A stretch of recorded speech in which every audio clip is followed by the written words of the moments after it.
Well, my first choice had always been my father. I campaigned for him when I was 11 years old. He's still my first pick. But, now that the nominating process is over, tonight I'm happy to announce that I'm going to be supporting Governor Romney. Alex Jones here with a message to Ron Paul, as well as his son, Senator Rand Paul. I have supported you, Congressman, for 17 years on the air. I've interviewed you more than 200 times. And you have a voting record that is 100% constitutional. And I have supported you because you've been a man of no compromise. There can be no compromise with tyranny and oppression and unconstitutional usurpation of our liberties.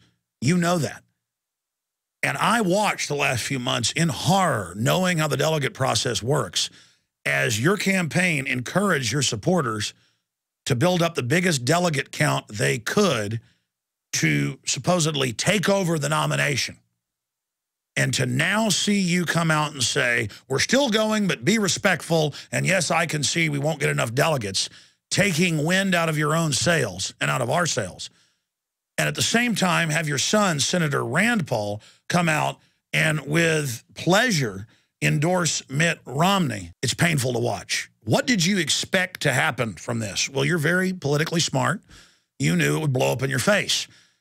And I have to tell you, I am not going to go down on the Ron Paul ship. If you don't come out and explain yourself to your constituents and supporters, this is going to spread like a cancer through Campaign for Liberty. It's going to be a wedge that the globalist, corporatist media can use to drive into the liberty movement. I know you have a lot of mainline advisors you guys have gotten. I know Jesse Benton has brought some of those folks in, but it's time to get back to your roots. Victor Hugo said, no army can stop an idea whose time has come. The idea of restoring the republic has come. You've admitted you're just a focal point of that. 4 years ago on my show, you said that half the support you got in your first campaign was from my listeners. Well, my listeners are almost tearing my doors down in anger right now, and they're very, very sad because they believed in you. And it is a compromise to go with politics 101, as I saw one commenter on Infowars.com. That, oh, you expand your base, you make alliances. You can't do it with Mitt Romney because he's been for carbon taxes, abortion, open borders, and helped write Obamacare. You ran campaign ads against him. Serial hypocrites and flip-floppers can't clean up the mess. I'm Ron Paul, and I approve this message. But only after supporters demanded it. It was clear you were playing nice with him and targeting Santorum during the campaign at the debates, but still, I ignored what my intuition and my political savvy told me. I understand the political idea of expediency and that you've got all this capital politically and that if you don't go try to influence Romney, it's all lost.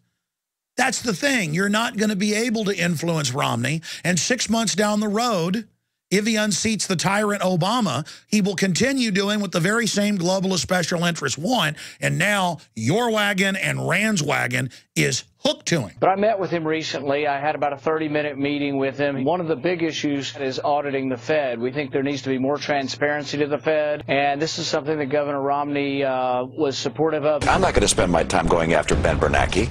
I'm not going to take my effort and focus on the Federal Reserve. It's important to have the Fed as an independent agency. I do not think you want to have the Congress of the United States trying to pull strings. Your supporters are intelligent. They're sophisticated compared to mainline Republicans and Democrats. And they understand that. So they're decoupling from you right now. Ron Paul, all the capital you created that you tried to gamble on getting your son onto the VP ticket or yourself into the cabinet is blowing up in your face. You need to get ahead of this now. You don't have long. And come out and speak directly to your constituents, not in an email, but in a press conference for the world to see. Or your 30-plus years of fighting tyranny is going to be seriously damaged. We appreciate the work you've done, your great voting record, being anti-war, being anti-Federal Reserve, anti-globalist, standing up for national sovereignty, standing up against corporate welfare. We know you're a good man. We know Rand's a good man. But you guys have gotten so close to the Beltway, and you've had such success, you've been catapulted from being a man in the wilderness, Dr. No, to the forefront. You really won Iowa and Maine. You were winning, and the system cheated you so they could put Mitt Romney in, and now you're telling the delegates, go to Tampa and be respectful and concede to Romney. There's a major contradiction there. I had listeners hammering me to get behind this delegate operation. And I said, look, maybe Ron Paul knows something I don't, but he's not going to be able to use these delegates because even if he got close to a majority, they're going to point out that Romney won the majority of the states, and it's going to be spun as stealing an election. Ron Paul needs to come out against the NDAA, against Obama launching wars without congressional approval and serious treason. He needs to get behind Walter Jones's bill that we had to push Paul to do to impeach Obama for going under UN control and handing over our military to foreign powers. I've seen a lot of signs. A lot of people Campaign for Liberty's bringing in right now. Our Council on Foreign Relations and Globalist. Best case scenario, the Ron Paul system, Ron Paul Inc., tried to take over the Republican Party, and the opposite is happening.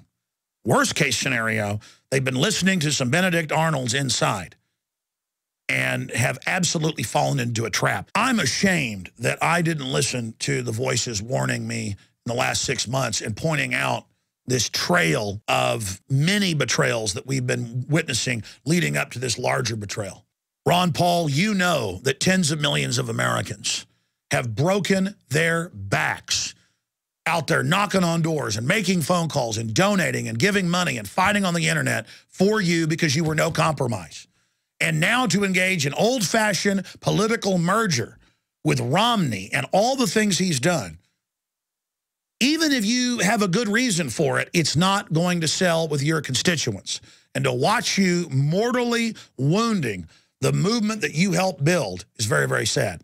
But again, liberty moves forward. People are waking up.